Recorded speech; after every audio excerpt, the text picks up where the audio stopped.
북한에서 목숨을 걸고 전해진 충격적인 진실을 공개합니다. 여러분의 구독과 좋아요가 침묵 속에 갇힌 수많은 우리 동포들에게 희망이 될 수 있습니다. 환영합니다. 대한민국에 오신 것을. 그 말이 끝나기도 전이었습니다. 여자가 무너졌습니다. 인천공항 입국장 바닥에 주저앉아 오열하기까지 걸린 시간. 3초. 딱 3초만이었습니다.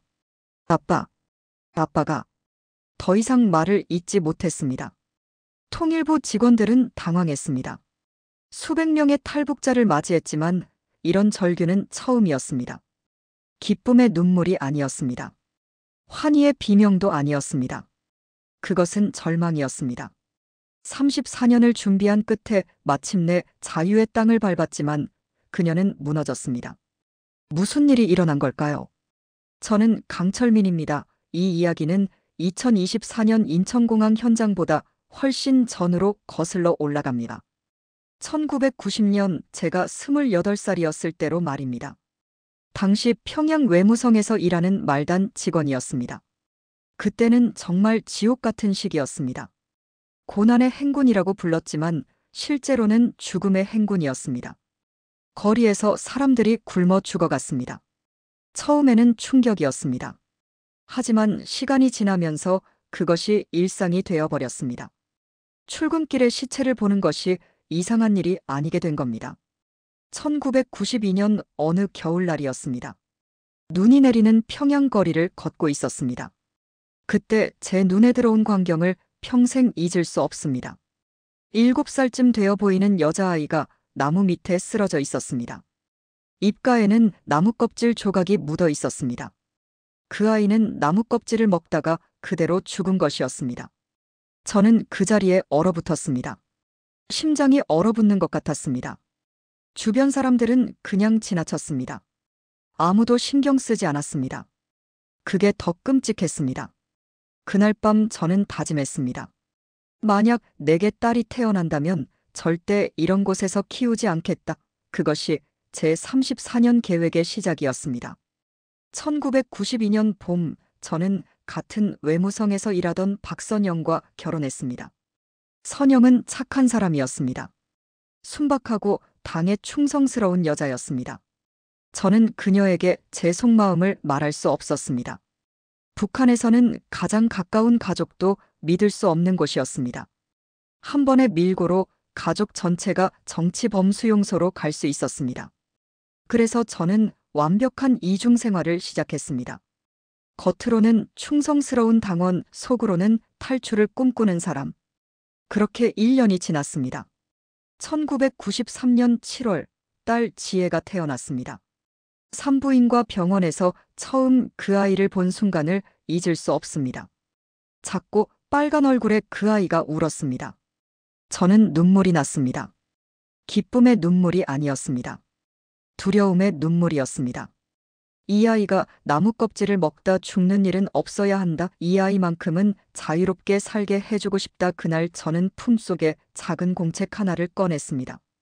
그리고 첫 페이지에 이렇게 적었습니다. 1993년 7월 15일, 계획 시작. 그것이 34년 탈북 계획서의 첫 장이었습니다. 하지만 저는 아내에게도 딸에게도 이 사실을 말할 수 없었습니다. 혼자만의 비밀이었습니다. 낮에는 당의 충성을 맹세하고 밤에는 탈출 계획을 세웠습니다. 1995년부터 본격적으로 외교관 시험을 준비하기 시작했습니다. 외교관이 되어야 해외로 나갈 수 있었습니다. 해외로 나가야 탈북 기회를 잡을 수 있었습니다. 매일 새벽 3시에 일어났습니다. 중국어와 영어를 독학했습니다. 몰래 외국 신문을 읽었습니다. 그때 처음 알았습니다. 북한이 얼마나 거짓말을 하고 있는지를 말입니다. 중국 신문에는 한국의 발전상이 실려 있었습니다. 북한에서는 한국을 미제의 식민지라고 배웠습니다. 국민들이 굶주리고 고통받는다고 배웠습니다. 하지만 신문 속 서울의 모습은 달랐습니다. 화려한 빌딩들, 웃는 사람들, 풍요로운 생활. 저는 충격을 받았습니다. 동시에 확신했습니다. 내 딸은 저곳에서 살아야 한다. 그래서 더 열심히 공부했습니다. 하루에 4시간만 잤습니다. 나머지 시간은 모두 준비에 쏟아부었습니다. 물론 위험한 순간도 많았습니다. 1997년 어느 날 직장 동료가 의심스러운 눈빛으로 물었습니다. 강철민 동무, 요즘 새벽마다 불 켜고 뭐 하시오? 가슴이 철렁 내려앉았습니다. 하지만 저는 침착하게 대답했습니다. 당의 주체 사상을 더 깊이 공부하고 있어. 외교관이 되려면 주체 사상으로 무장해야 하지 않겠소? 다행히 그는 수긍했습니다. 그날부터 저는 더욱 조심했습니다. 창문에 두꺼운 커튼을 쳤습니다. 공책은 항상 품 안에 지니고 다녔습니다. 2000년 드디어 외교관이 되었습니다. 공부와 권력층에게 지속적인 로비를 한 7년간의 노력이 결실을 맺은 것입니다. 하지만 저에게는 이제 시작일 뿐이었습니다. 외교관이 된다고 바로 탈북할 수 있는 것은 아니었습니다. 신뢰를 쌓아야 했습니다. 당에 대한 충성을 증명해야 했습니다. 그래야 해외 발령을 받을 수 있었습니다. 그래서 저는 더욱 열심히 일했습니다. 주말에도 나가서 봉사활동을 했습니다. 김일성 동상 앞에서 누구보다 깊이 절했습니다.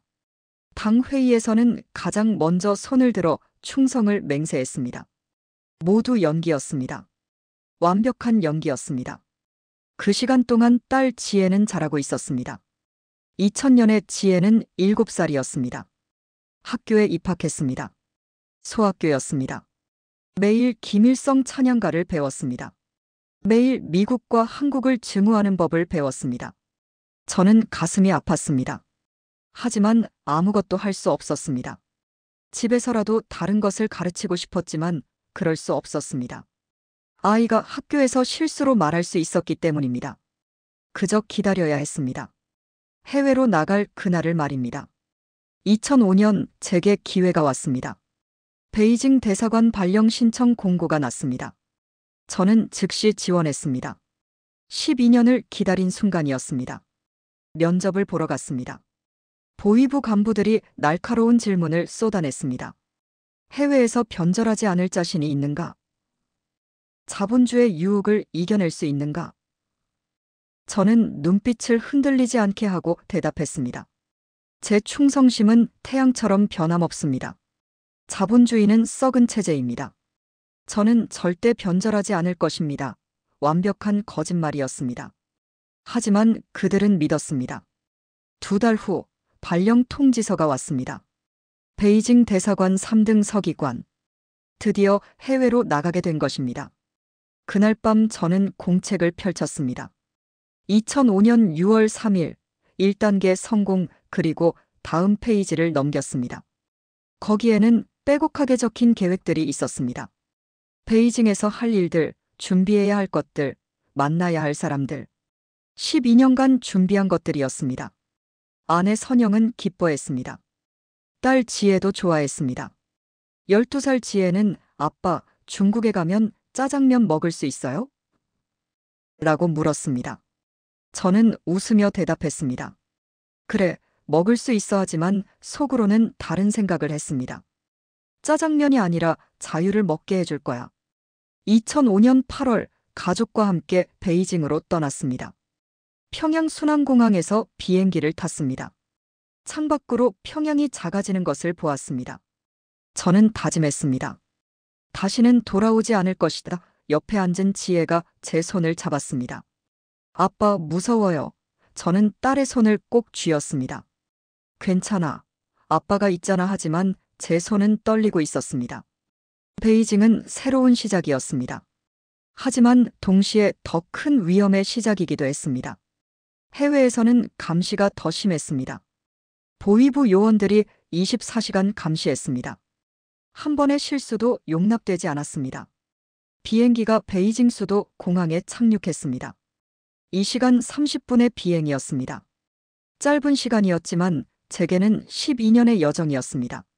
아니, 사실은 시작일 뿐이었습니다. 진짜 여정은 이제부터였습니다. 공항을 나서면서 저는 공책을 만졌습니다. 가슴 안주머니에 있는 그 공책을 말입니다. 거기에는 앞으로 해야 할 일들이 적혀 있었습니다. 하지만 그때는 몰랐습니다. 이 계획을 완성하는데 19년이 더 걸릴 줄은 말입니다. 그리고 그 끝에서 제 딸이 인천공항에서 오열하게 될 줄은 더더욱 몰랐습니다. 베이징에 도착한 첫날, 12살 지혜는 눈이 휘둥그레졌습니다. 창밖으로 보이는 풍경이 평양과는 완전히 달랐기 때문입니다. 높은 빌딩들, 붐비는 거리, 화려한 네온사인. 무엇보다 사람들의 표정이 달랐습니다. 평양에서는 늘 긴장된 얼굴들 뿐이었습니다. 하지만 베이징 사람들은 웃고 있었습니다. 자유롭게 걷고 자유롭게 이야기하고 자유롭게 살아가고 있었습니다.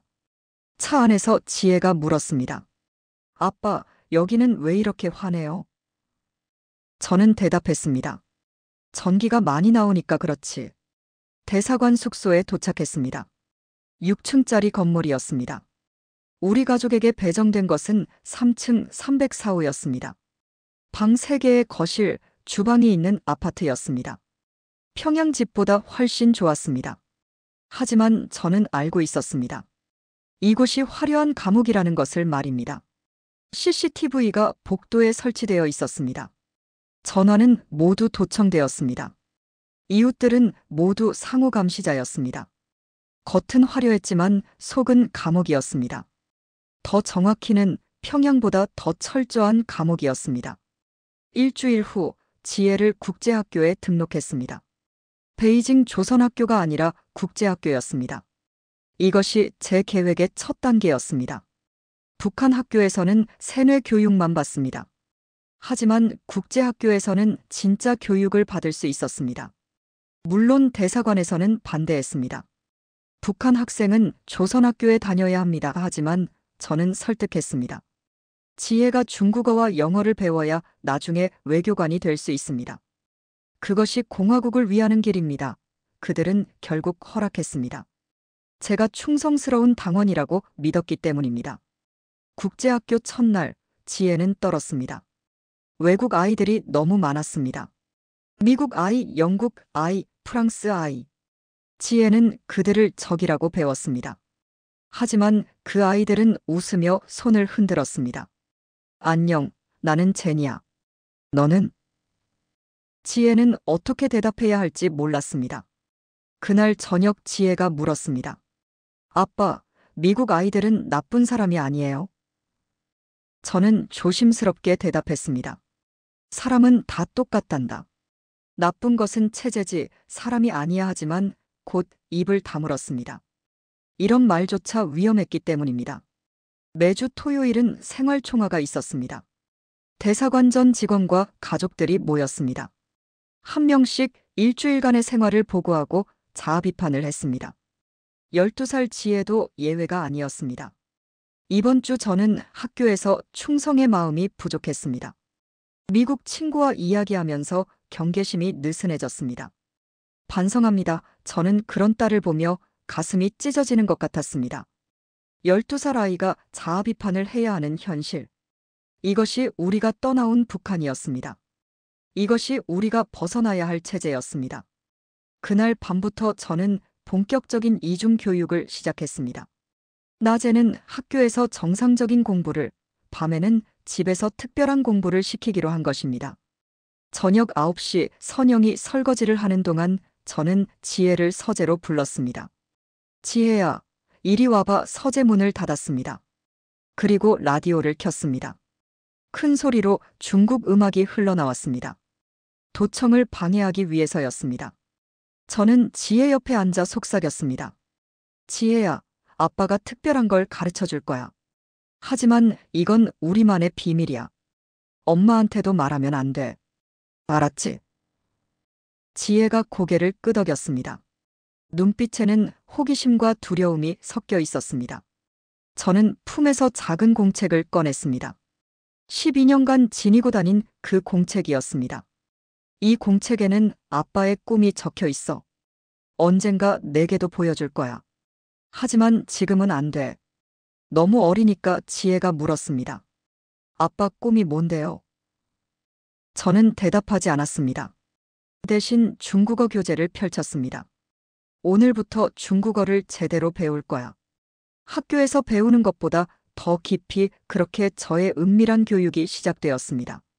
매일 밤 2시간씩 저는 지혜를 가르쳤습니다. 월요일은 중국어, 화요일은 영어, 수요일은 한국어, 목요일은 세계사, 금요일은 경제. 한국어를 가르칠 때 지혜가 물었습니다. 아빠, 왜 한국말도 배워야 해요? 우리는 남조선을 증오해야 하잖아요.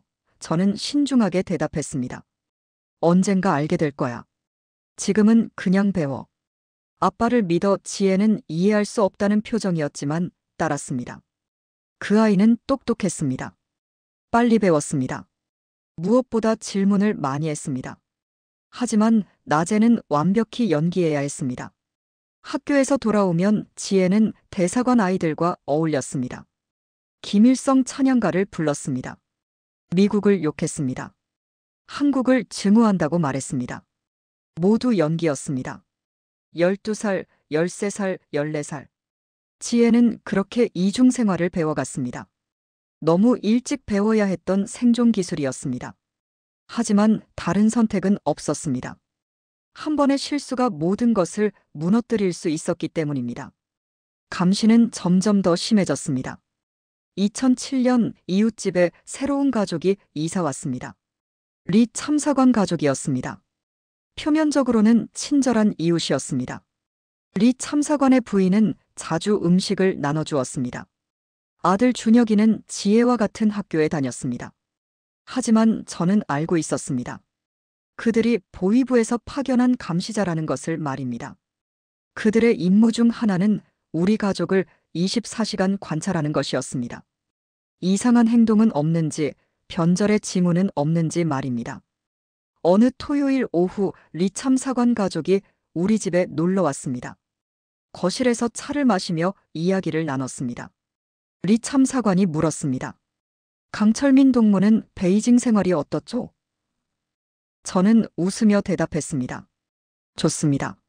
하지만 평양이 그립습니다. 역시 우리 공화국만한 곳이 없지요. 완벽한 거짓말이었습니다. 하지만 그는 만족스러운 표정을 지었습니다. 그 순간 지혜와 준혁이가 지혜 방에서 놀고 있었습니다. 문득 불안감이 엄습했습니다. 혹시 지혜가 실수로 뭔가 말하는 것은 아닐까? 저는 자리에서 일어났습니다. 제가 아이들한테 음료수 좀 갖다 주겠습니다. 지혜 방문을 열었을 때 다행히 두 아이는 그냥 인형놀이를 하고 있었습니다. 하지만 그때부터 저는 더욱 조심했습니다. 밤 교육 시간에도 라디오 볼륨을 더 키웠습니다. 지혜에게도 말했습니다. 학교에서든 집에서든 절대 우리가 밤에 공부하는 것을 말하면 안 돼. 아무에게도. 준혁이한테도 안 돼. 알았지? 지혜가 물었습니다. 왜요? 공부하는 게 나쁜 건가요? 저는 쓴웃음을 지었습니다. 그래. 어떤 공부는 나쁜 거야? 이상하지? 지혜는 이해할 수 없다는 표정이었습니다. 하지만 약속했습니다. 네, 아빠. 비밀로 할게요. 2008년 첫 번째 큰 위기가 왔습니다. 지혜가 15살이 되던 해였습니다. 어느 날 국제학교에서 중국인 친구 메이린이 물었다고 합니다. 지혜야, 북한은 정말 사람들이 많이 굶는다며? TV에서 봤어. 지혜는 당황했습니다. 뭐라고 대답해야 할지 몰랐습니다. 그 순간 옆에 있던 준혁이가 끼어들었다고 합니다. 거짓말이야. 우리 공화국은 인민들이 모두 행복하게 살아. 하지만 메이링은 고개를 갸우뚱했습니다. 그런데 왜 북한에서 온 사람들이 중국에서 구걸해? 준혁이의 얼굴이 빨개졌습니다. 그리고 그날 저녁 그 이야기가 대사관에 보고되었습니다. 다음 날 보위부에서 우리 가족을 불렀습니다. 지하 1층 신문실이었습니다. 차가운 형광등 불빛 아래서 3명의 보위부 요원이 우리를 노려봤습니다. 강철민 동무, 당신 딸이 학교에서 이상한 질문을 받았다던데 그래서 뭐라고 대답했소? 저는 침착하게 대답했습니다. 아무 말도 하지 않았습니다. 제가 평소에 잘 교육시켰습니다. 그들은 지혜를 쳐다봤습니다. 강지혜 학생, 직접 말해보시오. 지혜가 떨리는 목소리로 대답했습니다.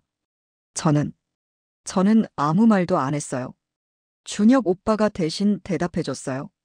신문은 1시간 동안 계속되었습니다. 같은 질문을 반복해서 물었습니다. 우리가 동요하는지 확인하려는 것이었습니다. 저는 완벽하게 연기했습니다. 동무들, 저는 지난 15년간 당에 충성해왔습니다. 제 딸도 충성스러운 아이입니다. 자본주의 선전에 절대 넘어가지 않습니다. 마침내 그들은 우리를 돌려보냈습니다. 하지만 경고했습니다. 앞으로 더 조심하시오. 다음번에는 이렇게 끝나지 않을 것이오. 우리는 고개를 숙이며 나왔습니다. 복도에서 지혜가 울음을 터뜨렸습니다. 저는 딸을 안았습니다. 아내 선영도 떨고 있었습니다. 그날 밤 저는 공책에 새로운 항목을 추가했습니다. 더욱 조심할 것, 지혜의 교육을 더 철저히 할 것, 그리고 더 빨리 움직일 것. 사실 그 사건이 저를 각성시켰습니다. 우리에게 시간이 많지 않다는 것을 깨달았습니다. 지혜가 자라면 자랄수록 위험도 커졌습니다. 사춘기가 되면 실수할 가능성이 높아졌습니다. 그래서 저는 계획을 수정하기 시작했습니다. 원래는 베이징에서 10년을 더 있을 계획이었습니다. 하지만 이제는 빨리 움직여야 했습니다. 문제는 어떻게 안전하게 탈출하느냐였습니다. 그것이 가장 큰 문제였습니다. 2010년 새로운 전환점이 왔습니다. 베이징에 온 지 5년째 되던 해였습니다. 지혜는 17살이 되었습니다. 이제 더 이상 아이가 아니었습니다. 저는 결심했습니다. 이제 지혜에게 진실을 조금씩 알려줘야 한다고 말입니다. 물론 전부는 아니었습니다. 하지만 준비를 시켜야 했습니다. 언젠가 올 그날을 위해서 말입니다. 그날 밤 저는 지혜를 서재로 불렀습니다. 라디오를 틀고 문을 잠그고 커튼을 쳤습니다. 그리고 처음으로 공책의 첫 페이지를 보여줬습니다. 1993년 7월 15일 계획 시작. 지혜가 물었습니다. 아빠, 이게 뭐예요? 저는 대답했습니다. 언젠가 다 알려줄 거야. 하지만 지금은 아니야. 아직 때가 아니야. 그리고 다음 페이지를 넘겼습니다. 거기에는 빼곡한 글씨들이 있었습니다. 중국어 공부 계획, 탈출 경로 연구, 연락할 사람들 명단. 지혜는 숨을 멈췄습니다. 아빠, 이거. 저는 지혜의 입을 막았습니다. 쉿. 조용히. 그래, 내가 생각하는 그거야. 하지만 아직 아무에게도 말하면 안 돼. 엄마한테도 안 돼. 알겠지? 지혜가 고개를 끄덕였습니다. 눈에는 눈물이 가득했습니다. 그날 밤 지혜는 처음으로 아버지의 진짜 꿈을 엿본 것입니다. 하지만 그것은 시작일 뿐이었습니다. 진짜 이야기는 아직도 훨씬 더 남아 있었습니다. 2015년 3월 14일, 제 인생에서 가장 끔찍한 날이었습니다. 그날 아침 대사관에 비상이 걸렸습니다. 최 참사관 가족이 사라진 것입니다. 최 참사관, 그의 아내, 그리고 17살 딸 수진. 3명 모두 전날 밤 숙소에서 사라졌습니다. 대사관은 발칵 뒤집혔습니다. 보위부 요원들이 모든 직원을 소집했습니다. 최 참사관 동무가족이 변절했습니다. 중국 어딘가에 숨어 있을 것입니다. 저는 그 말을 들으며 온몸이 얼어붙었습니다. 수진은 지혜의 가장 친한 친구였습니다. 국제학교에서 함께 공부하고 주말마다 함께 놀던 친구였습니다. 사흘 후 소식이 들려왔습니다. 중국 공안이 그들을 체포했다는 것입니다. 텐진에서 한국 대사관으로 가던 중에 잡혔다고 했습니다. 누군가 밀고 한 것이었습니다. 중국 동포 브로커가 돈을 받고 공안에 신고한 것이었습니다. 일주일 후 최 참사관 가족은 북한으로 송환되었습니다. 그들이 평양 순안공항에 도착하는 장면이 대사관 직원들에게 공개되었습니다. 경고의 의미였습니다. 화면 속에서 최 참사관은 손이 묶여 있었습니다. 아내도 수진이도 마찬가지였습니다. 그들의 표정은 죽은 사람 같았습니다. 실제로 곧 죽을 것이었습니다. 정치 범수용 소행이었기 때문입니다. 그날 밤 지혜가 울었습니다. 소리 없이 울었습니다. 이불을 뒤집어 쓰고 몸을 떨었습니다. 저는 딸의 등을 쓰다듬어 줄 수밖에 없었습니다. 아무 말도 할 수 없었습니다. 무슨 말을 한들 위로가 되지 않았습니다. 수지는 지혜와 같은 나이였습니다. 22살이었습니다. 이제 그 아이는 지옥에서 평생을 살아야 했습니다. 아니, 어쩌면 살지도 못할 것이었습니다. 정치범 수용소에서는 대부분 3년을 넘기지 못했습니다. 굶주림과 강제 노동과 고문으로 죽었습니다. 저는 분노했습니다. 하지만 그 분노를 표현할 수 없었습니다. 그저 가슴속에 묻어둘 수밖에 없었습니다. 다음 날부터 대사관의 감시가 더욱 강화되었습니다. 모든 직원의 외출이 제한되었습니다. 전화도청이 2배로 늘었습니다. 주말마다 생활총화가 3배로 길어졌습니다. 보위부 요원들이 각 가정을 수시로 방문했습니다. 심지어 밤 11시에 갑자기 노크를 하고 방안을 확인했습니다. 탈북 기도자가 있는지 확인하는 것이라고 했습니다. 저는 그때마다 공책을 더욱 깊이 숨겼습니다. 침대 매트리스 아래, 화장실 천장, 부엌 찬장 뒤. 장소를 계속 바꿨습니다. 한 곳에 오래 두면 발각될 위험이 있었습니다. 2015년 6월, 저는 중대한 결심을 했습니다. 더 이상 기다릴 수 없다는 것이었습니다. 최 참사관 가족의 비극을 보고 깨달았습니다. 탈북은 점점 더 어려워지고 있었습니다. 중국 공안의 단속이 강화되었습니다. 브로커들도 믿을 수 없었습니다. 돈만 받고 배신하는 경우가 많았습니다. 게다가 지혜는 이제 22살이었습니다. 대학을 졸업하면 곧 북한으로 소환될 것이었습니다. 외교관 자녀들은 대부분 20대 중반에 본국으로 돌아가야 했습니다. 그러면 모든 것이 끝이었습니다. 평양으로 돌아가면 절대 탈출할 수 없었습니다. 그해 겨울, 저는 마침내 아내에게도 모든 것을 말하기로 결심했습니다. 22년간 숨겨온 진실을 말입니다. 12월 24일 밤이었습니다. 크리스마스 전날이었습니다. 대사관은 비교적 한산했습니다. 많은 직원들이 외출했습니다. 저는 지혜를 서재로 불렀습니다. 아내 선영도 함께 불렀습니다. 라디오를 최대 볼륨으로 틀었습니다. 창문에 이불을 덧댔습니다. 문틈에 수건을 끼웠습니다. 완벽한 차단이었습니다. 그리고 저는 품에서 공책을 꺼냈습니다. 22년 동안 품에 지니고 다닌 그 공책을 말입니다. 지혜야, 그리고 선영. 오늘 내가 할 이야기를 잘 들어. 저는 공책의 첫 장을 펼쳤습니다. 1993년 7월 15일, 계획 시작. 지혜가 그 글귀를 보고 숨을 멈췄습니다. 이미 5년 전에 본 적이 있었기 때문입니다. 하지만 선영은 처음이었습니다. 여보, 이게 뭐예요?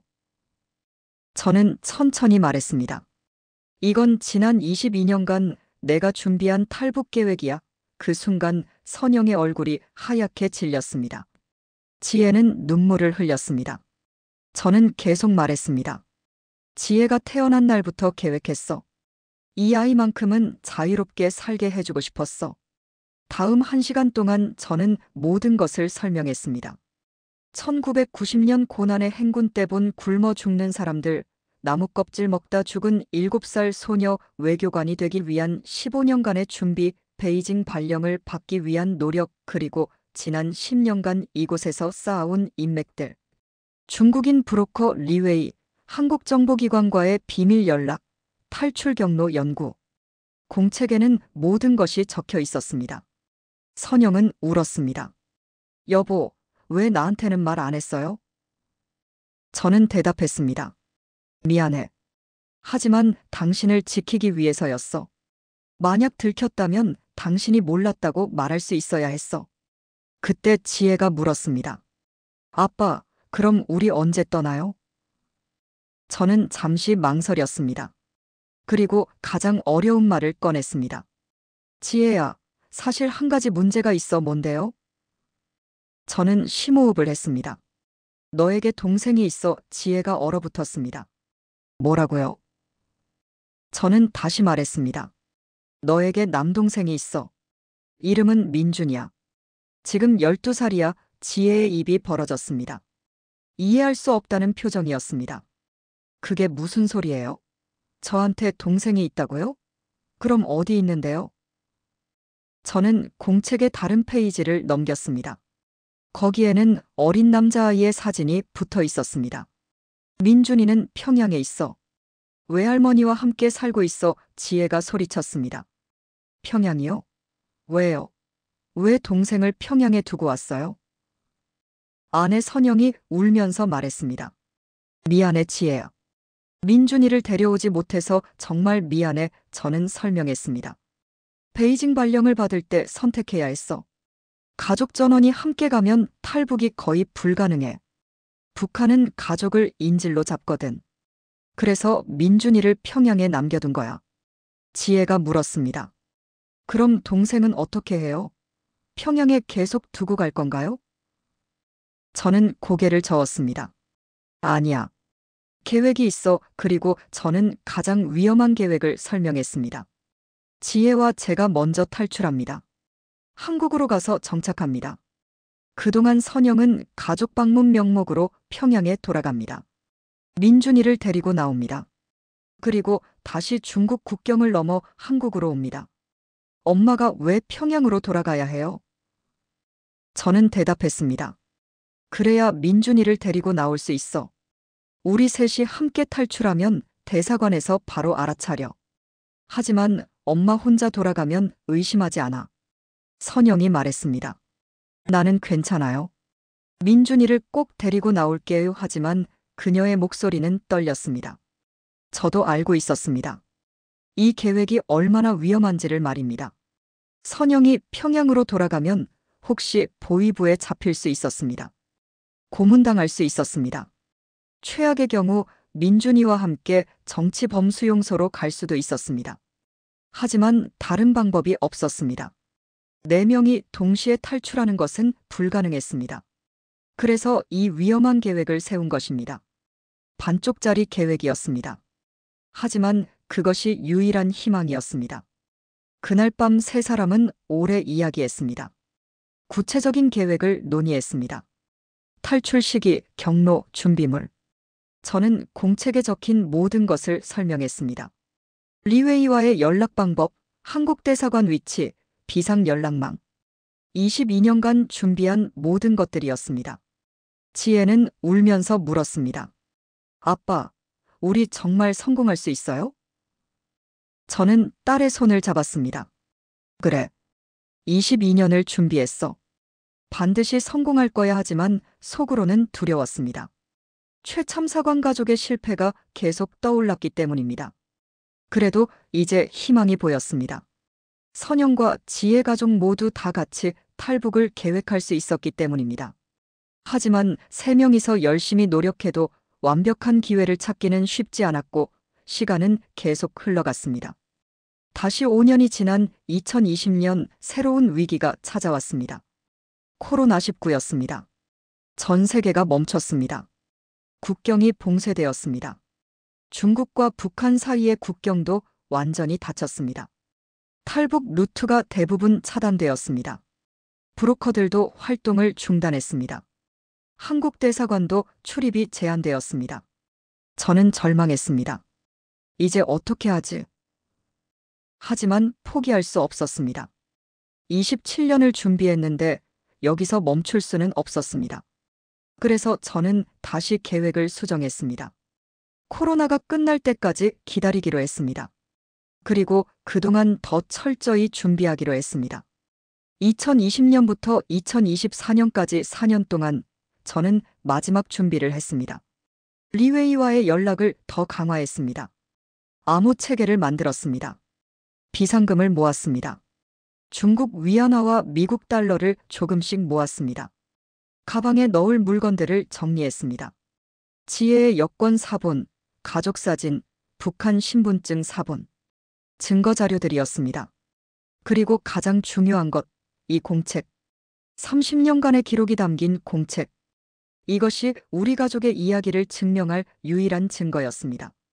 2024년 4월, 드디어 기회가 왔습니다. 코로나 제한이 대부분 풀렸습니다. 중국 국경도 다시 열렸습니다. 탈북 루트가 재개되었습니다. 리웨이에게서 연락이 왔습니다. 이제 가능합니다. 저는 그 메시지를 받고 온몸이 떨렸습니다. 31년을 기다린 순간이었습니다. 저는 가족들을 모았습니다. 다음 달이야. 5월에 우리는 떠날 거야. 지혜가 물었습니다. 준비됐어요? 저는 대답했습니다. 31년을 준비했어. 이제 실행할 시간이야. 하지만 저는 몰랐습니다. 이 계획을 완성하는 과정에서 무슨 일이 벌어질지를 말입니다. 저는 몰랐습니다. 제가 한국 땅을 제대로 밟지 못할 수도 있다는 것을 말입니다. 저는 몰랐습니다. 지혜가 인천공항에서 3초 만에 오열하게 될 이유를 말입니다. 2024년 5월은 희망의 달이 될 것이라고 생각했습니다. 하지만 그것은 동시에 가장 고통스러운 달이 되기도 했습니다. 2024년 5월 10일 토요일 밤 11시, 우리 가족은 마지막 회의를 했습니다. 내일이 그날이었습니다. 31년 준비의 정점이었습니다. 서재에 모여 앉았습니다. 라디오를 최대한 크게 틀었습니다. 베이징 교통방송이었습니다. 시끄러운 음악이 흘러나왔습니다. 창문에는 이불을 쳤습니다. 문틈에는 수건을 끼웠습니다. 완벽한 차음이었습니다. 저는 가족들을 바라봤습니다. 아내 선영, 딸 지혜. 둘 다 긴장한 표정이었습니다. 저도 마찬가지였습니다. 심장이 터질 것 같았습니다. 내일 오전 9시에 출발한다. 저는 낮은 목소리로 말했습니다. 가족 나들이라고 할 거야.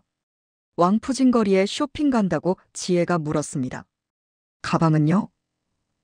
각자 작은 배낭 하나씩만 메고 가. 너무 많이 챙기면 의심받아 선영이 물었습니다.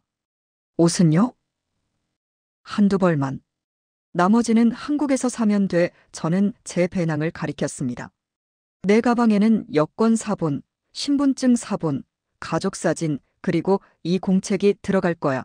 지혜가 공책을 바라봤습니다. 31년간의 기록이 담긴 그 공책을 말입니다. 가장 중요한 건 연기야. 저는 강조했습니다. 내일 아침 평소와 똑같이 행동해야 돼. 경비원에게 인사하고 웃으면서 나가야 돼. 조금이라도 이상하면 의심받아. 선영이 고개를 끄덕였습니다. 알아요. 하지만 그녀의 손은 떨리고 있었습니다.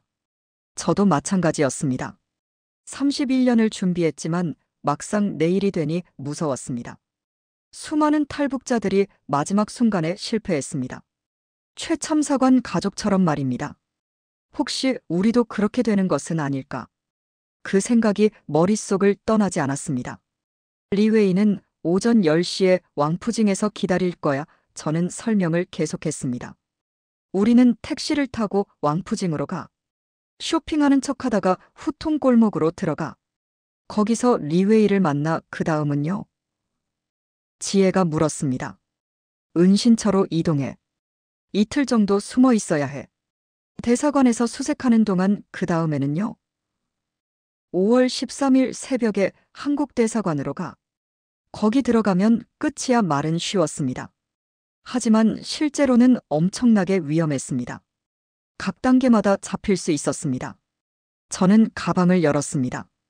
그 안에는 작은 공책, 여권 사본, 사진 몇 장이 들어 있었습니다. 이게 전부야. 선영이 울먹였습니다. 31년을 살았는데 가져갈 게 이것밖에 없네요. 저는 아내의 손을 잡았습니다. 물건은 중요하지 않아. 우리가 함께 있는 게 중요해야지만 속으로는 슬펐습니다. 정말 가져갈 것이 없었습니다. 추억도 물건도 아무것도. 그저 맨몸으로 도망가는 것뿐이었습니다. 마치 전쟁 난민 같았습니다. 아니, 실제로 우리는 난민이었습니다. 북한이라는 감옥에서 탈출하는 난민이었습니다. 엄마는 언제 평양으로 가요? 지혜가 물었습니다. 선영이 대답했습니다. 너희가 안전하게 한국에 도착하면 그때 갈게. 아마 6월쯤? 저는 고개를 끄덕였습니다. 그래. 우리가 한국에 도착하면 연락할게. 그럼 당신은 대사관에 어머니가 위독하시다고 보고해. 긴급 귀국 신청하는 거야, 민준이는요? 민준이는 외할머니가 돌봐주고 계셔. 당신이 평양에 도착하면 데리고 나와 어떡해요? 두만강 루트야. 리웨이가 북한 쪽에도 연락망이 있어 위험천만한 계획이었습니다. 하지만 다른 방법이 없었습니다. 밤 12시가 넘었습니다. 저는 가족들에게 말했습니다. 이제 자자. 내일 일찍 일어나야 해야지만 아무도 잘 수 없었습니다. 셋 다 침대에 누웠지만 눈만 뜨고 있었습니다. 저는 천장을 바라봤습니다. 무수한 생각이 스쳐갔습니다. 1993년 지혜가 태어난 날, 1995년 외교관 시험 공부를 시작한 날, 2000년 시험에 합격한 날, 2005년 베이징에 도착한 날. 31년의 시간이 파노라마처럼 지나갔습니다. 내일이면 모든 게 끝납니다. 성공하거나 실패하거나 두 가지 중 하나였습니다. 5월 11일 일요일 아침 8시 알람이 울렸습니다. 하지만 저는 이미 깨어 있었습니다. 한숨도 자지 못했습니다. 욕실로 가서 세수를 했습니다. 거울 속에 제 얼굴을 봤습니다. 62살이었습니다. 주름이 가득했습니다. 머리카락도 반쯤 휘었습니다. 오늘이 마지막이다. 저는 거울 속 제 얼굴에게 말했습니다. 31년을 준비했다. 반드시 성공한다. 거울 속에 저도 고개를 끄덕였습니다. 아침 식사는 간단히 했습니다. 토스트와 우유였습니다. 아무도 말이 없었습니다. 식탁에는 긴장감만 가득했습니다.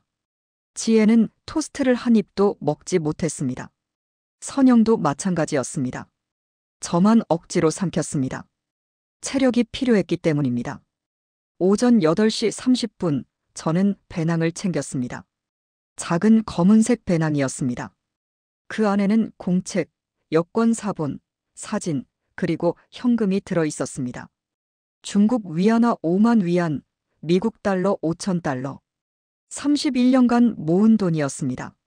출발하자 저는 가족들에게 말했습니다. 셋은 현관문을 나섰습니다. 복도를 걸어갔습니다. CCTV가 우리를 찍고 있었습니다. 저는 일부러 웃었습니다. 선영도 웃었습니다. 연기였습니다. 완벽한 연기였습니다.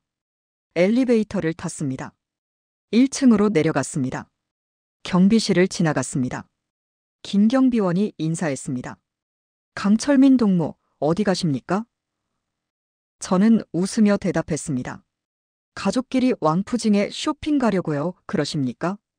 좋은 시간 보내십시오. 감사합니다. 우리는 대사관 정문을 나섰습니다. 그 순간이었습니다. 저는 평생 잊지 못할 것입니다. 대사관 정문을 나서는 그 순간을 말입니다. 뒤에서 철문이 닫히는 소리가 들렸습니다. 쾅 무거운 소리였습니다. 하지만 제게는 자유의 소리처럼 들렸습니다. 31년간 갇혀있던 감옥에서 나온 것 같았습니다. 저는 심호흡을 했습니다. 베이징의 공기가 폐로 들어왔습니다. 이상하게도 달콤했습니다. 옆에서 지혜도 심호흡을 했습니다. 그 아이도 느낀 것 같았습니다. 자유의 맛을 말입니다. 택시를 잡았습니다. 노란색 택시였습니다. 왕푸징으로 가주세요. 저는 중국어로 말했습니다. 택시 기사가 고개를 끄덕였습니다. 차가 출발했습니다. 창밖으로 대사관 건물이 멀어졌습니다. 저는 그 건물을 바라봤습니다. 19년을 살았던 곳이었습니다. 하지만 이제 다시는 돌아가지 않을 것이었습니다. 영원히 안녕이었습니다. 택시는 베이징 거리를 달렸습니다. 일요일 아침이라 차가 많지 않았습니다.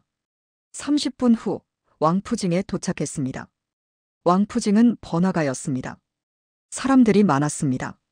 쇼핑하는 사람, 식사하는 사람, 데이트하는 커플. 모두 자유로웠습니다. 저희는 잠시 거리를 걸었습니다. 연기를 계속해야 했습니다. 혹시 누가 따라올 수 있었기 때문입니다. 1시간 정도 쇼핑몰을 돌아다녔습니다. 옷가게도 들어갔습니다. 아무것도 사지 않았습니다. 그냥 구경만 했습니다. 오전 10시가 되었습니다. 리웨이와 만나기로 한 시간이었습니다. 저희는 후통 골목으로 들어갔습니다. 좁고 구불구불한 골목이었습니다. 오래된 집들이 늘어서 있었습니다. 관광객들도 가끔 보였습니다. 하지만 대부분은 현지인들이었습니다. 저희는 골목 깊숙이 들어갔습니다. 300m쯤 걸어갔습니다. 그때 한 남자가 나타났습니다. 50대 중국인이었습니다. 리웨이였습니다. 저는 30년 전부터 그를 알고 있었습니다. 북한 대사관 직원들에게 물건을 대주는 중개인이었습니다. 하지만 실제로는 한국 정보기관과 연결된 사람이었습니다. 탈북자들을 도와주는 브로커였습니다.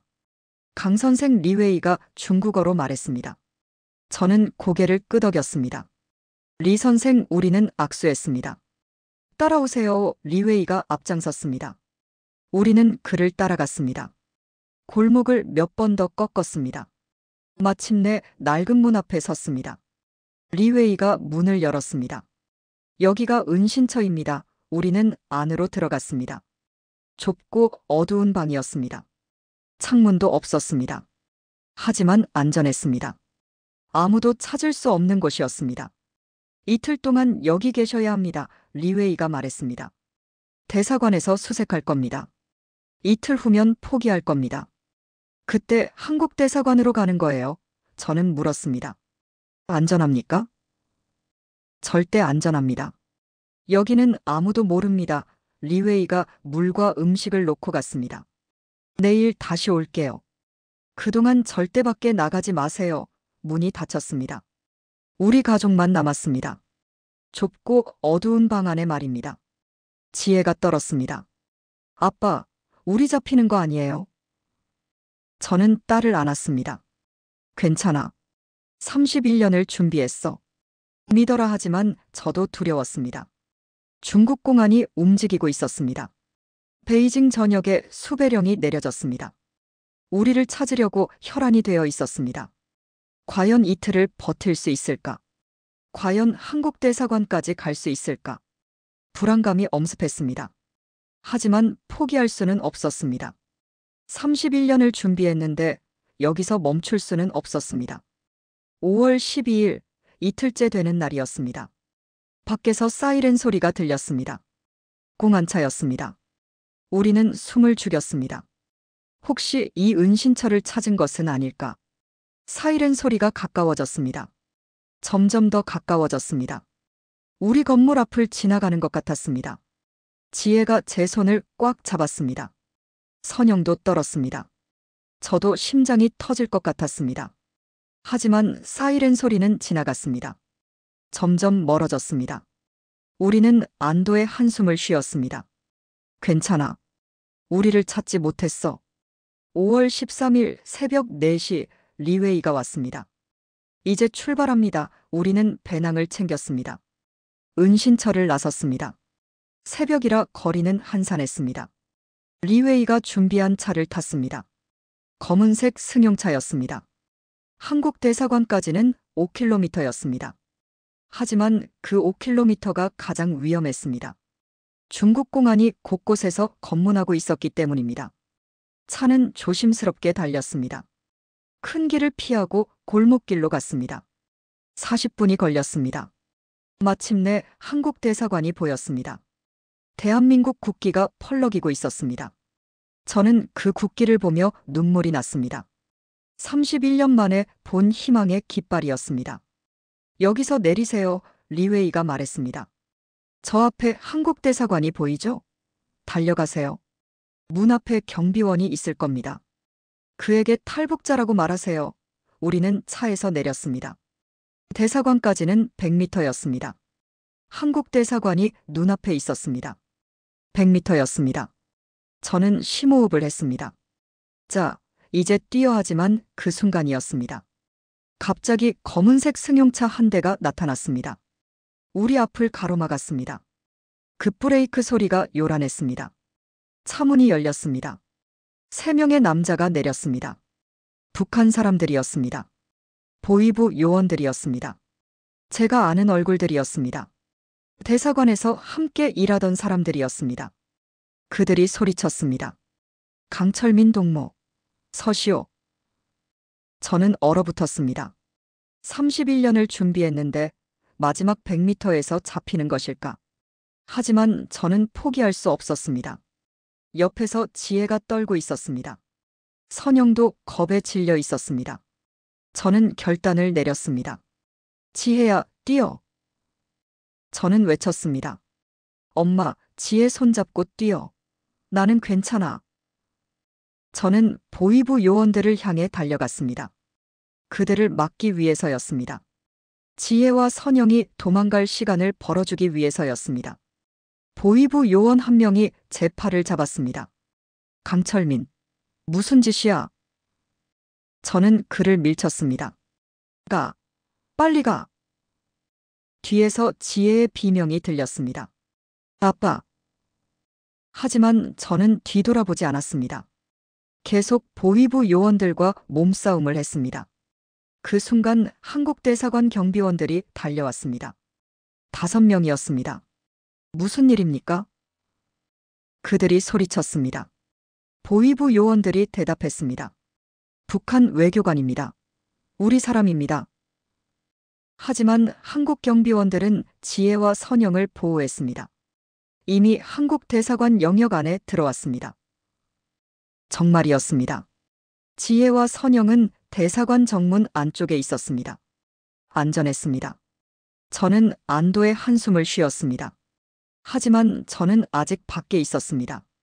보위부 요원들이 제 팔을 잡고 있었습니다. 강철민, 당신은 끝이야. 그들이 협박했습니다. 평양으로 돌아가면 정치범수용소야. 저는 마지막 힘을 다해 그들을 뿌리쳤습니다. 그리고 한국 대사관을 향해 뛰었습니다. 80m, 30m, 20m. 뒤에서 보위부 요원들이 쫓아왔습니다. 잡아. 그들이 소리쳤습니다. 10m, 5m. 한국 경비원들이 문을 활짝 열어줬습니다. 빨리 들어오세요. 저는 전력으로 뛰었습니다.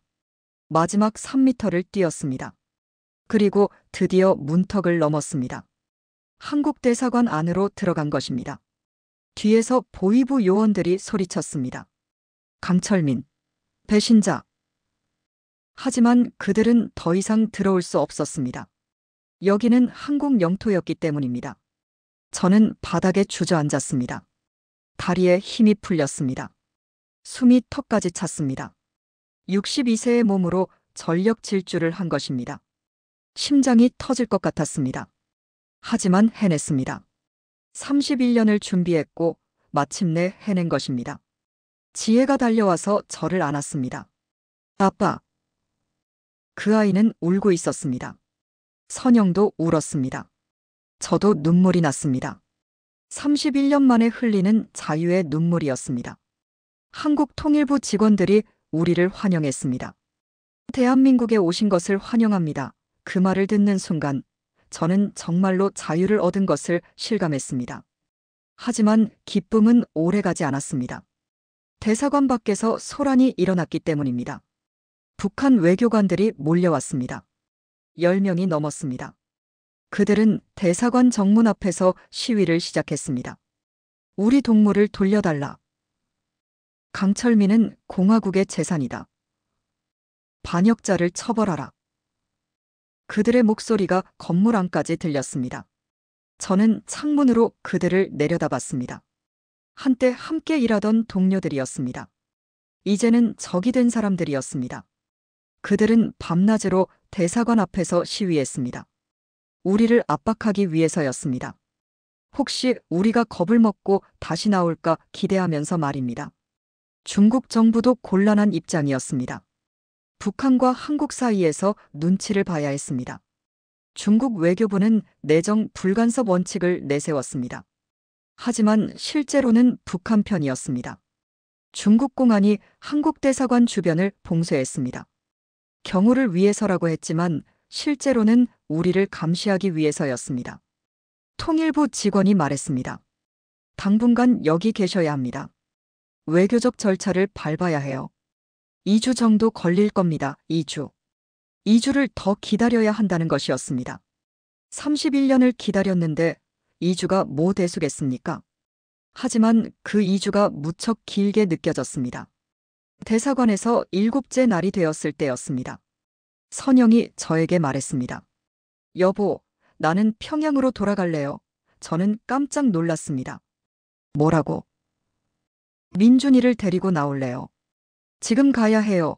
저는 아내를 말렸습니다. 너무 위험해. 당신이 돌아가면 보위부가 고문할 거야 하지만 선영은 결심이 확고했습니다. 괜찮아요? 저는 아무것도 몰랐다고 할 거예요. 당신이 저를 속였다고 할 거예요. 하지만 민준이를 생각해요. 12살 아이가 평양에 혼자 있어요. 외할머니도 이제 연세가 많아요. 제가 가야 해요. 저는 오랫동안 고민했습니다. 하지만 선영의 말이 맞았습니다. 민준이를 평양에 그냥 둘 수는 없었습니다. 그 아이도 구해야 했습니다. 그래서 우리는 계획을 실행하기로 했습니다. 위험천만한 계획이었습니다. 선영이 평양으로 돌아갑니다.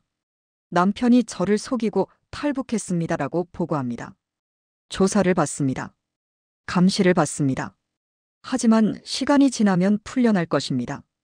그리고 몇 달 후 어머니가 위독하시다는 핑계로 민준이를 데리고 중국 국경을 넘습니다. 리웨이가 국경 쪽에서 도와줄 것입니다.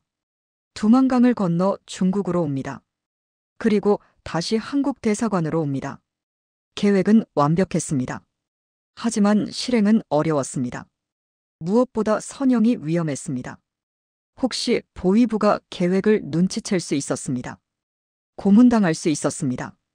최악의 경우 민준이와 함께 정치범수용소로 갈 수도 있었습니다. 하지만 다른 선택이 없었습니다. 4명이 함께 탈출하는 것은 불가능했습니다. 이미 저와 지혜가 탈출해버렸습니다. 이제 선영이 민준이를 데리고 나오는 수밖에 없었습니다. 저는 아내를 안았습니다. 미안해. 당신을 위험에 빠뜨려서. 선영이 웃었습니다. 괜찮아요? 31년을 함께 준비했잖아요. 이제 마지막 단계예요. 5월 25일 드디어 출국일입니다. 우리는 제3국을 경유해서 한국으로 가기로 했습니다. 방콕이었습니다. 베이징에서 방콕으로 가고 방콕에서 서울로 가는 것입니다. 직항으로 가면 북한이나 중국이 방해할 수 있었기 때문입니다. 그날 저녁 베이징 수도 공항에서 가족은 헤어졌습니다. 지혜와 저는 방콕행 비행기를 탔습니다. 선영은 평양행 비행기를 탔습니다. 이별의 순간이었습니다. 공항 로비에서 우리는 마지막 포옹을 했습니다. 꼭 민준이 데리고 와. 저는 아내에게 말했습니다. 약속해요. 선영이 대답했습니다. 연락하고 있어. 암호로 알았어. 저희는 암호 체계를 만들어뒀습니다. 만약 위험하면 어머니가 편찮으시다라고 말하기로 했습니다. 만약 안전하면 날씨가 좋다라고 말하기로 했습니다. 지혜가 엄마를 안았습니다.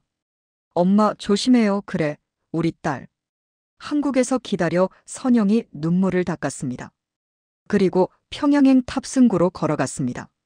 저와 지혜는 그 모습을 지켜봤습니다. 선영의 뒷모습이 점점 작아졌습니다. 그리고 마침내 사라졌습니다. 저는 가슴이 찢어지는 것 같았습니다. 31년을 함께한 아내였습니다. 온갖 어려움을 함께 이겨낸 동반자였습니다. 그 아내를 다시 지옥으로 보내는 것이었습니다. 평양으로 보내는 것이었습니다. 조사받고 감시받는 곳으로 보내는 것이었습니다. 너무나 가혹했습니다. 하지만 민준이를 위해서였습니다. 가족 모두가 자유를 얻기 위해서였습니다. 저는 지혜의 손을 잡았습니다. 가자. 우리도 가야 해. 우리는 방콕행 탑승구로 걸어갔습니다. 새로운 삶을 향해 걸어가는 것이었습니다. 하지만 동시에 불안했습니다. 과연 선영이 무사히 민준이를 데리고 나올 수 있을까? 방콕행 비행기는 저녁 8시에 출발했습니다. 5시간 비행이었습니다. 좌석에 앉았습니다. 창밖으로 베이징의 야경이 보였습니다. 19년을 살았던 도시였습니다. 이제 영원히 떠나는 것이었습니다. 비행기가 이륙했습니다. 베이징이 점점 작아졌습니다.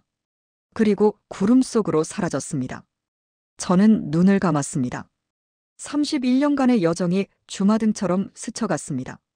1993년 지혜가 태어난 날 작은 공책을 꺼내 계획 시작이라고 쓴 날, 외교관 시험에 합격한 날, 베이징에 도착한 날, 지혜에게 진실을 말한 날, 그리고 오늘 한국대사관 문턱을 넘은 날. 모든 것이 기적 같았습니다. 밤 11시 방콕에 도착했습니다. 공항 호텔에서 하룻밤을 묵기로 했습니다. 다음 날 아침 인천행 비행기를 타기로 했습니다. 호텔 방에 들어갔습니다. 침대에 누웠습니다. 지혜도 옆 침대에 누웠습니다. 아빠, 우리 정말 한국에 가는 거예요? 지혜가 물었습니다. 그래. 내일이면 도착해. 꿈만 같아요. 나도 그래. 저는 천장을 바라봤습니다. 정말 꿈만 같았습니다. 31년을 준비했고 드디어 이룬 것이었습니다. 내일이면 인천공항에 도착합니다. 대한민국에 도착하는 것입니다. 자유의 나라에 도착하는 것입니다. 저는 눈을 감았습니다. 하지만 잠들 수 없었습니다. 너무 흥분되었기 때문입니다. 5월 26일 아침 8시, 우리는 공항으로 갔습니다. 인천행 비행기는 아침 10시 출발이었습니다. 체크인을 했습니다. 탑승권을 받았습니다. 대한항공 K658편, 인천행 그 글자를 보는 순간 눈물이 났습니다. 정말로 한국에 가는 것이었습니다. 31년 만에 이루는 꿈이었습니다. 탑승 시간이 되었습니다. 탑승구로 걸어갔습니다. 비행기에 올랐습니다. 좌석을 찾았습니다. 23호와 23비였습니다. 창가 좌석이었습니다. 저는 지혜 옆에 앉았습니다. 안전벨트를 맸습니다. 비행기가 움직이기 시작했습니다. 활주로로 나갔습니다. 그리고 이륙했습니다. 방콕이 멀어졌습니다. 구름 위로 올라갔습니다. 인천까지는 5시간 30분이었습니다. 조금만 더 기다리면 되는 것이었습니다. 하지만 우리는 몰랐습니다. 비행기 안에서 무슨 일이 벌어질지를 말입니다.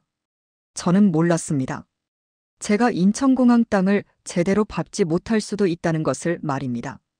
저는 몰랐습니다. 지혜가 입국장에서 3초 만에 오열하게 될 이유를 말입니다. 비행기는 순조롭게 날아갔습니다. 1시간이 지났습니다. 기내식이 나왔습니다. 저는 먹지 않았습니다. 식욕이 없었습니다. 너무 긴장되어서였습니다. 지혜도 마찬가지였습니다. 우리는 그저 창밖을 바라봤습니다. 구름 사이로 가끔 바다가 보였습니다. 남중국해였습니다. 조금 더 가면 대한민국이었습니다. 조금만 더였습니다. 출발한 지 1시간 30분이 지났을 때였습니다. 저는 갑자기 가슴이 답답해졌습니다. 숨이 잘 쉬어지지 않았습니다. 처음에는 긴장 때문이라고 생각했습니다. 31년을 준비했고 이제 몇 시간 남지 않았으니까요. 하지만 점점 심해졌습니다. 가슴을 쥐어짜는 것 같은 통증이었습니다.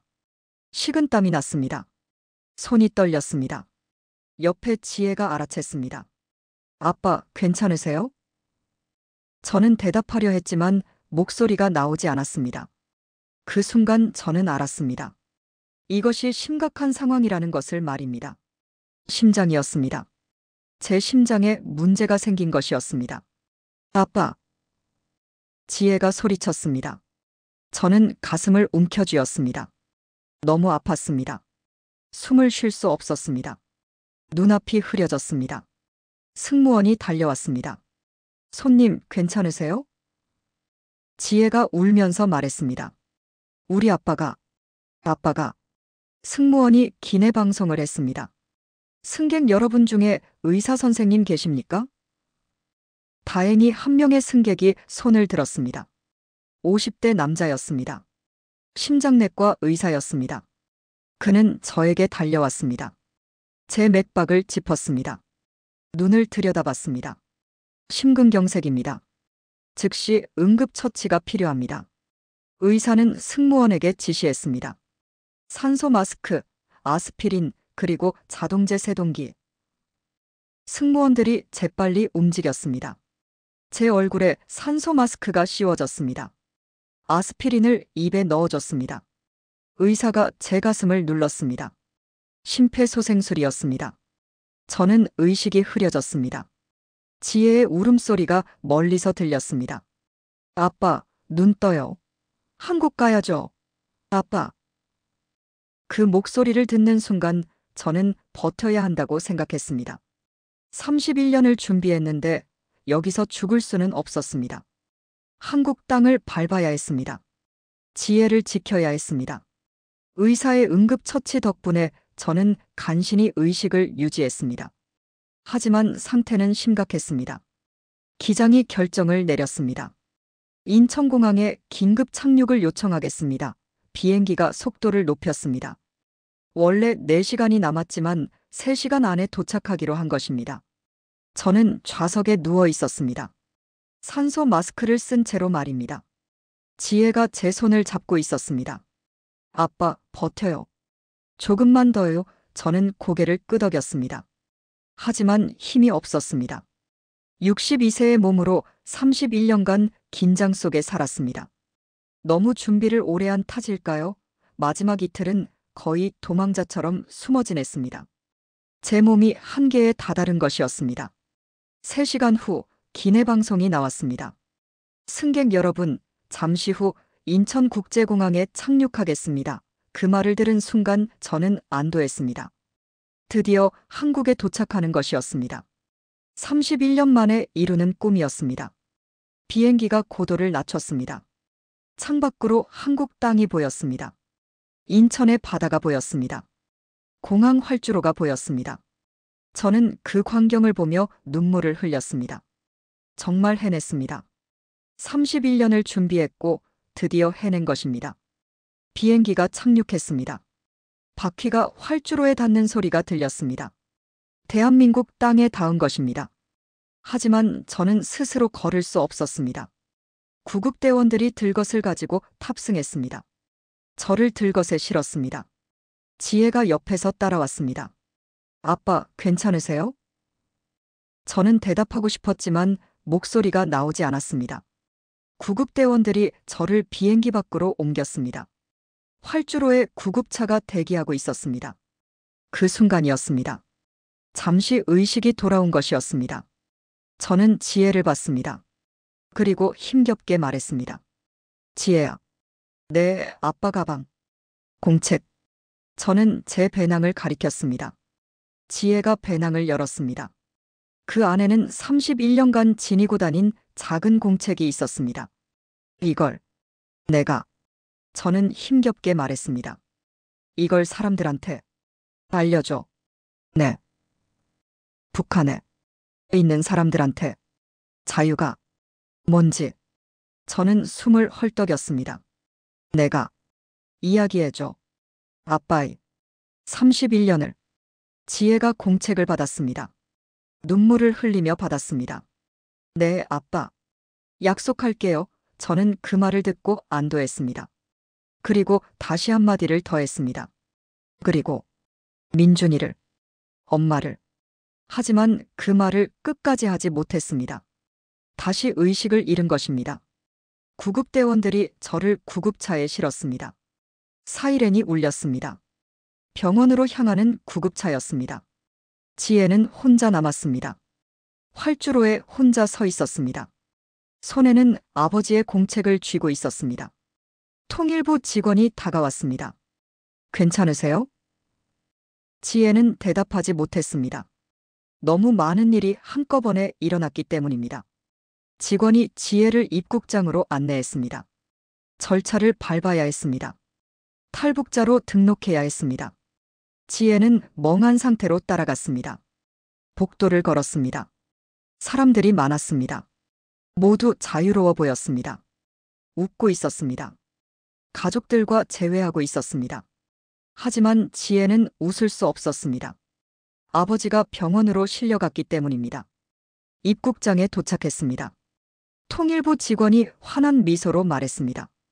환영합니다. 대한민국에 오신 것을. 그 순간이었습니다. 그 말을 듣는 순간 지혜가 무너진 것이었습니다. 3초 만에 무너진 것이었습니다. 눈물이 쏟아졌습니다. 아니, 눈물이 아니었습니다. 오열이었습니다. 바닥에 주저앉았습니다. 아빠가 말을 잇지 못했습니다.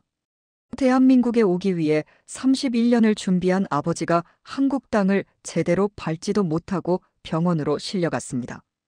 의식도 없이 실려갔습니다. 혹시 깨어나지 못할 수도 있었습니다. 게다가 엄마와 동생 민준이는 아직 북한에 있었습니다. 언제 다시 만날 수 있을지 알 수 없었습니다. 꿈꾸던 가족 모두의 자유가 산산조각 난 것이었습니다. 아버지는 병원에, 엄마와 동생은 북한에, 지혜는 혼자 인천공항에 있었습니다. 이것이 31년 준비의 결과였습니다. 자유를 얻었지만 가족은 뿔뿔이 흩어졌습니다. 행복해야 할 순간이었지만 지혜는 절망했습니다. 그래서 오열한 것입니다. 통일부 직원들이 당황했습니다. 지혜를 위로했습니다. 괜찮습니다. 아버님은 곧 나으실 겁니다. 하지만 지혜는 그 말을 믿을 수 없었습니다. 너무 많은 것을 잃은 것 같았기 때문입니다. 3주 후 서울대학교 병원이었습니다. 저는 병실 침대에 누워 있었습니다. 기적적으로 살아났습니다. 심근경색에서 회복한 것입니다. 의사들은 기적이라고 했습니다. 보통은 이 정도면 사망합니다. 운이 좋으셨어요. 하지만 저는 알고 있었습니다. 이것이 운이 아니라는 것을 말입니다. 31년의 의지가 저를 살린 것이었습니다. 아직 해야 할 일이 남아 있었기 때문입니다. 민준이와 선영을 데려와야 했습니다. 그래서 살아난 것이었습니다. 지혜가 매일 병문안을 왔습니다. 아빠, 오늘 기분은 어때요? 좋아. 많이 좋아졌어. 하지만 저는 사실 좋지 않았습니다. 건강도 나빴지만 마음은 더 나빴습니다. 31년을 준비했는데 정작 자유를 누리지 못하고 있었습니다. 병원 침대에 누워만 있었습니다. 창밖으로 서울 풍경이 보였습니다. 높은 빌딩들, 바쁘게 움직이는 사람들, 자유로운 나라. 제가 꿈꾸던 곳이었습니다. 하지만 저는 그 자유를 만끽하지 못했습니다.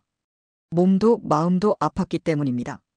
지혜가 제 손을 잡았습니다. 아빠, 후회해요? 저는 고개를 저었습니다.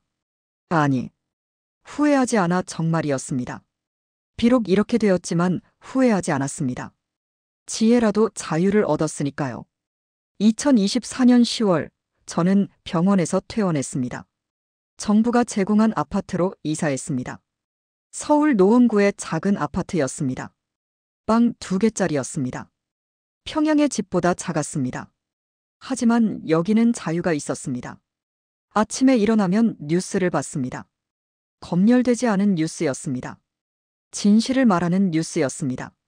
거리를 걸으면 사람들이 웃었습니다. 두려움 없이 웃었습니다. 이것이 자유였습니다. 이것을 위해 31년을 준비한 것이었습니다. 지혜는 탈북자 지원단체에서 활동하기 시작했습니다. 다른 탈북자들을 돕는 일이었습니다. 제가 받은 도움을 다른 사람들에게 돌려주는 것이었습니다. 어느 날 지혜가 말했습니다. 아빠의 이야기를 책으로 쓰고 싶어요. 책. 네. 31년간의 공책을 책으로 만들고 싶어요. 사람들이 알아야 해요. 북한이 어떤 곳인지, 자유가 얼마나 소중한지 저는 공책을 지혜에게 건넸습니다. 그래. 내가 써라. 아빠는 글을 잘 못 써 지혜가 공책을 펼쳤습니다. 첫 페이지였습니다. 1993년 7월 15일, 계획 시작. 그 아이는 그 글귀를 오랫동안 바라봤습니다. 그리고 말했습니다. 아빠, 이 이야기를 꼭 전할게요. 특히 어르신들께 전할게요. 어르신들? 네. 한국 전쟁 이후를 이겨내신 어르신들이요. 그분들이 지켜낸 자유 덕분에 우리 같은 탈북자들이 꿈꿀 수 있었어요. 지혜의 말에 저는 눈시울이 붉어졌습니다. 정말 그랬습니다. 6.25 전쟁, 산업화, 민주화를 이룬 세대가 있었습니다. 그분들이 피땀 흘려 이룬 대한민국이 있었습니다. 그래서 우리가 여기 올 수 있었습니다. 한강의 기적은 단순한 경제 성장이 아니었습니다. 자유의 증명이었습니다. 인간이 자유로울 때 무엇을 이룰 수 있는지 보여준 증거였습니다. 저는 지혜에게 말했습니다. 그래. 그분들께 감사하다고 전해라. 하지만 한 가지 걱정이 있었습니다. 선영과 민준이었습니다. 2024년 9월부터 연락이 끊겼습니다. 선영이 평양으로 돌아간 지 석 달이 지났습니다. 처음에는 아무 문자가 왔습니다. 날씨가 좋다 안전하다는 뜻이었습니다. 하지만 9월부터는 아무 소식이 없었습니다. 문자도 전화도 아무것도. 저는 불안했습니다. 혹시 들킨 것은 아닐까? 혹시 보위부에 잡힌 것은 아닐까? 밤마다 악몽을 꿨습니다. 선영이 고문당하는 꿈, 민준이가 정치범 수용소에 가는 꿈. 깨어나면 식은땀이 흘렀습니다. 리웨이에게 연락했습니다. 선영 소식 아십니까? 알아보고 있습니다. 조금만 기다리세요. 하지만 기다림은 고통이었습니다. 매일 휴대폰을 확인했습니다. 혹시 문자가 왔을까? 혹시 전화가 왔을까? 하지만 아무것도 없었습니다. 지혜도 걱정했습니다.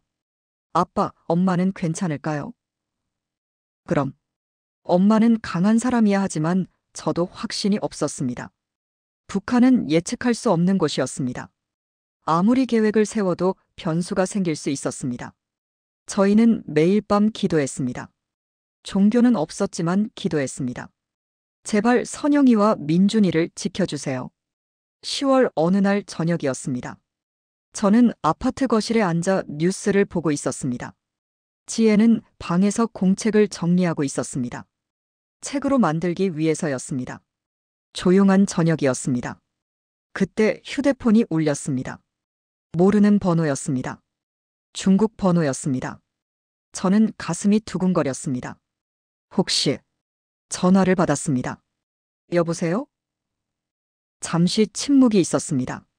그리고 목소리가 들렸습니다. 여자 목소리였습니다. 떨리는 목소리였습니다. 여보, 선영이었습니다. 제 아내의 목소리였습니다. 석 달 만에 듣는 목소리였습니다. 선영. 저는 소리쳤습니다. 선영, 괜찮아? 어디야? 전화 너머로 선영의 울음소리가 들렸습니다. 여보, 나 지금. 말을 잇지 못했습니다. 어디야? 평양이야? 아니, 나 중국이야. 뭐? 저는 믿을 수 없었습니다. 중국? 어떻게? 민준이 데리고 나왔어. 선영이 울면서 말했습니다. 두만강. 넘었어. 리웨이가 도와줬어. 저는 눈물이 났습니다. 해냈습니다. 선영이 해낸 것입니다. 민준이를 데리고 탈출한 것입니다. 31년 계획의 마지막 조각이 맞춰진 것입니다. 지금 어디야? 저는 물었습니다. 리웨이 집이야. 숨어 있어. 곧 한국 대사관으로 가. 응. 내일 갈 거야. 선영의 목소리가 희미해졌습니다. 배터리가 거의 없는 것 같았습니다. 여보, 사랑해. 나도 사랑해. 조심해. 전화가 끊어졌습니다. 저는 휴대폰을 쥐고 한참을 멍하니 있었습니다. 그리고 소리쳤습니다. 지혜야. 지혜가 방에서 뛰어나왔습니다. 왜요, 아빠? 저는 웃으며 말했습니다. 엄마야. 엄마가 전화했어. 민준이 데리고 중국에 있대. 지혜의 눈이 커졌습니다. 정말요? 그래. 정말이야. 지혜가 저를 안았습니다. 둘 다 울었습니다. 하지만 이번에는 기쁨의 눈물이었습니다. 31년 만에 흘리는 진짜 기쁨의 눈물이었습니다. 가족이 곧 다시 만날 수 있었습니다. 평양에 있는 민준이 그 아이를 한 번도 본 적이 없었습니다. 지혜도 민준을 기억하지 못했습니다. 너무 어릴 때 헤어졌으니까요. 하지만 이제 만날 수 있었습니다. 자유로운 땅에서 만날 수 있었습니다. 31년간 준비한 꿈이 드디어 완성되는 것이었습니다. 저는 창밖을 바라봤습니다. 서울의 야경이 보였습니다. 반짝이는 불빛들이 보였습니다. 자유의 불빛이었습니다. 그날 밤 저는 오랜만에 편히 잠들었습니다. 악몽도 없었습니다. 불안함도 없었습니다. 31년간 품었던 꿈이 이루어졌기 때문입니다. 물론 앞으로 가야 할 길이 남아 있었습니다. 선영과 민준이가 한국에 올 때까지 기다려야 했습니다. 새로운 삶에 적응해야 했습니다. 지혜의 책도 완성해야 했습니다.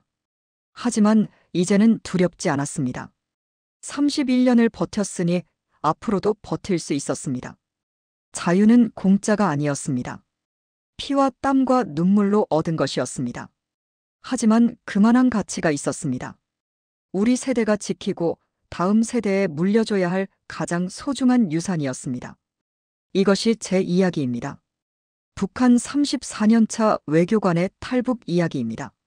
1993년부터 2024년까지 31년간의 여정입니다. 그리고 인천공항에서 지혜가 3초 만에 오열한 이유입니다. 저는 이 이야기를 통해 말하고 싶습니다. 자유가 얼마나 소중한지를 말입니다.